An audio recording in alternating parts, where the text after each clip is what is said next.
Meus amigos, no dia 1º de maio de 2018, a cidade de São Paulo acordava com uma tragédia. Um prédio no centro da cidade pegava fogo e logo depois desabaria, matando várias pessoas. O número de mortos hoje é contabilizado em 7 e 2 desaparecidos. Foi uma tragédia porque tratava-se de um prédio ocupado por moradores de rua que não tiveram como fugir do prédio, já que a sua entrada estava bloqueada por uma corrente. Bem, o Valor Econômico, aqui um dos jornais que deram a notícia, estou aqui no Valor Econômico do dia 1º de maio de 2018, dizia o seguinte: um prédio de mais de 20 andares localizado na esquina da Avenida Rio Branco com a rua de Antônio de Godoy, na região do Largo Paissandu, centro de São Paulo, pegou fogo e desabou, deixando ao menos uma vítima e 3 pessoas desaparecidas. O fogo teria começado por volta da 1h30 da manhã, da madrugada dessa terça-feira, 1º de maio, no 5º andar do edifício, construído na década de 60 e que até 2002 era ocupado pela Polícia Federal. Totalmente desocupado desde 2012, o prédio, que pertence ao governo federal, foi invadido e ocupado irregularmente por cerca de 150 famílias, segundo a Prefeitura. O porta-voz do Corpo de Bombeiros, capitão Marco Palumbo, afirmou que o fogo foi controlado. Segundo ele, ainda o Corpo de Bombeiro havia feito vistoria no local e informado as autoridades sobre as condições precárias do local. Logo depois da matéria, o prédio desabaria. Inclusive, uma cena que ficou muito famosa nas redes, mostrando um rapaz em um dos últimos andares tentando pular para outro prédio, mas não teve tempo. O prédio desabou enquanto ele tentava escapar do prédio em chamas, ele desabou, a cena bastante chocante. Bem, no mês passado, há exatamente um mês atrás, no dia 1º de outubro, o Ministério Público de São Paulo responsabilizou algumas pessoas. A matéria saiu aqui no Pleno News, no dia 1º de outubro, e diz o seguinte: o Ministério Público de São Paulo denunciou 6 pessoas pelo desabamento do edifício Wilton Paes de Almeida, em São Paulo, sob acusação de homicídio culposo e de causar incêndio e desmoronamento. A tragédia deixou 7 mortos e 2 desaparecidos em 1º de maio do ano passado. Prestem atenção agora. Entre os denunciados, há coordenadores do Movimento Social de Luta por Moradia, um movimento de esquerda, grupo que organizava a invasão, e engenheiros da Prefeitura de São Paulo, em conluio com engenheiros da Prefeitura de São Paulo. Segundo a promotoria, os líderes do movimento expuseram a perigo a vida, a integridade física e o patrimônio de outras pessoas ao cobrar e receber contribuições financeiras das vítimas e demais moradores do local. Bem, logo depois da tragédia, a grande mídia culpou os moradores de rua por invasão ilegal. 150 famílias invadiram o patrimônio público e, enfim, deveriam ser responsabilizadas por isso, por invasão. Claro que logo em seguida as coisas começaram a mudar. As 150 famílias sem teto foram encaminhadas para o local por esses grupos de esquerda, pagando aluguel aos mesmos grupos de esquerda. Pois é, aqui caracterizava-se algo que todo mundo hoje já sabe de cor e salteado. A esquerda costuma lucrar e muito com a desgraça alheia, principalmente com aqueles que perderam tudo. Agora vejam que interessante, esse não é um acontecimento, um fato exclusivo nosso. Está acontecendo agora e muito na Europa.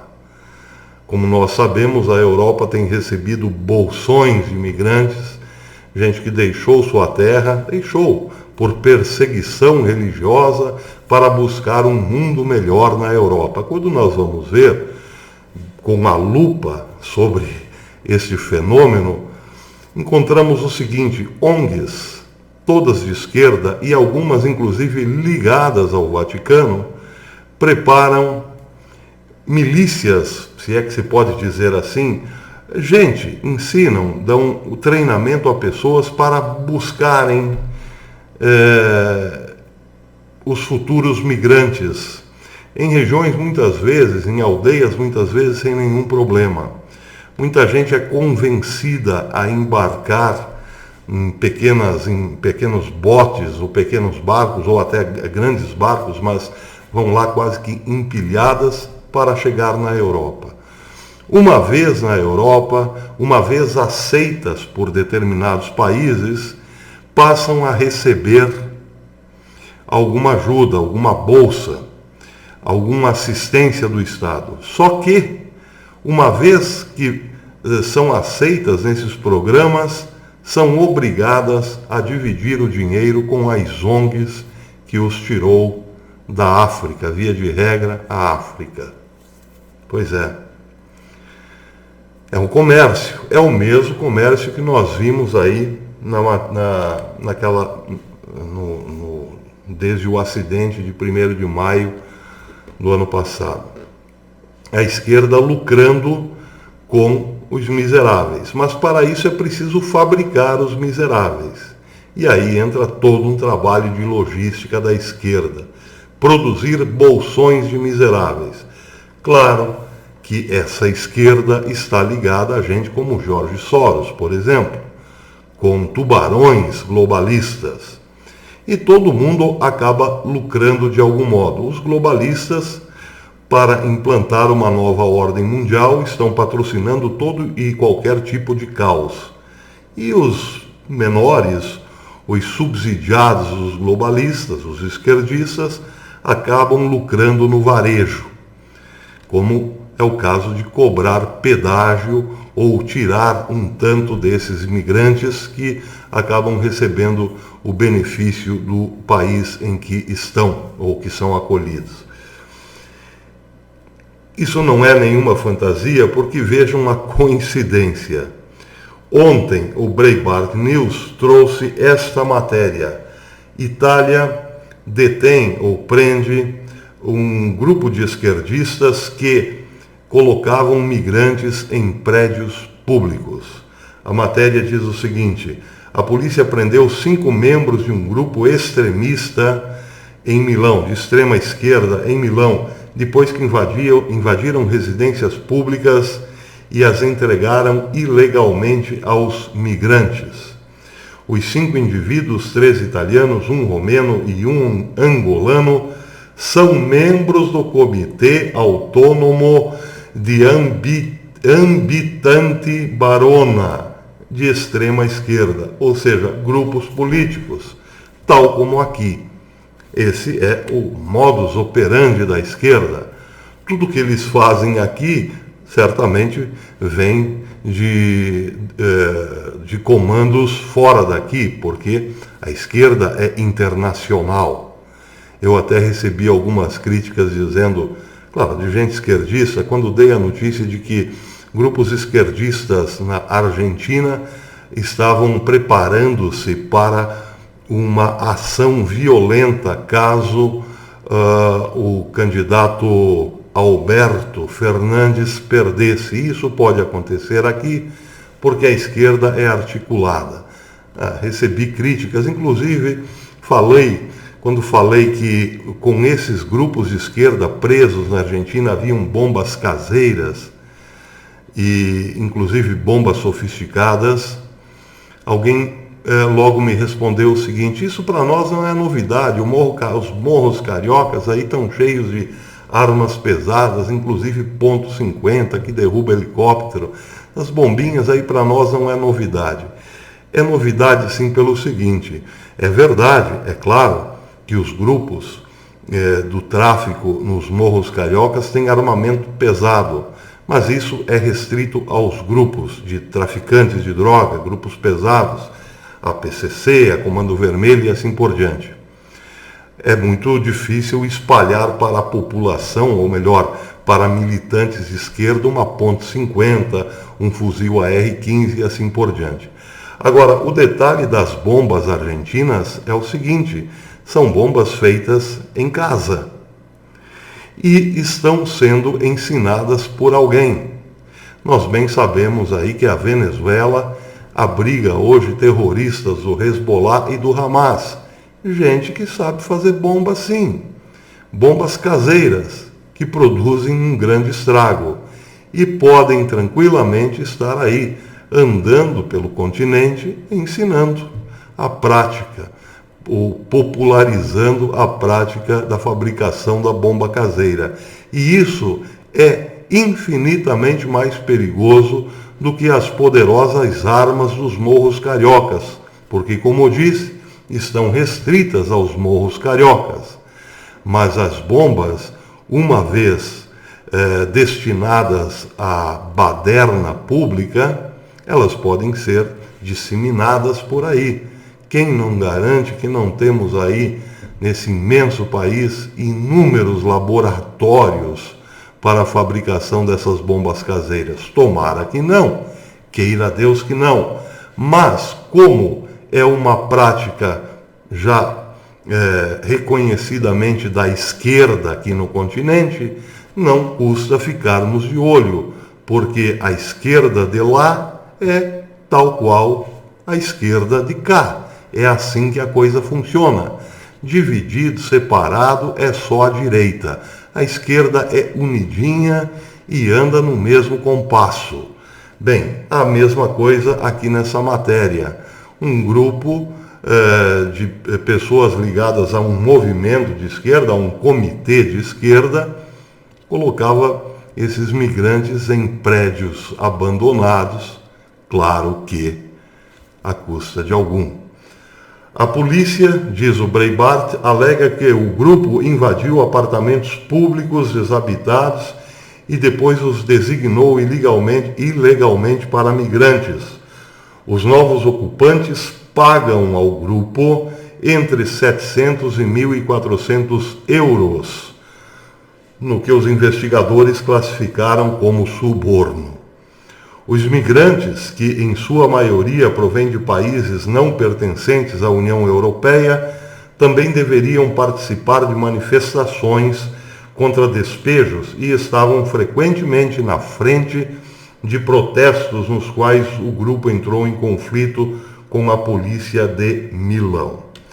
Essa é a complementação necessária. Primeiro, eles colocam essas pessoas em prédios públicos, depois recebem dessas pessoas parte do que elas ganham, mas, não satisfeitas com isso, ainda as usam como manobras em protestos. Esse é o modus operandi. Claro que também há o recrutamento nas universidades. Eu fui professor universitário por vários anos e sei muito bem como a coisa funciona. Toda universidade tem lá os seus estudantes profissionais. Gente que fez vestibular há muitos anos atrás, jubilou, fez de novo, jubilou, mas continua dentro da universidade, dando aulas, vamos dizer, nos DCEs, ou seja, recrutando aluninhos bobos que, ao entrarem para a faculdade, pensam que entraram para um grande clube de cerveja, cigarro, mulherada e drogas. Via de regra é isso mesmo.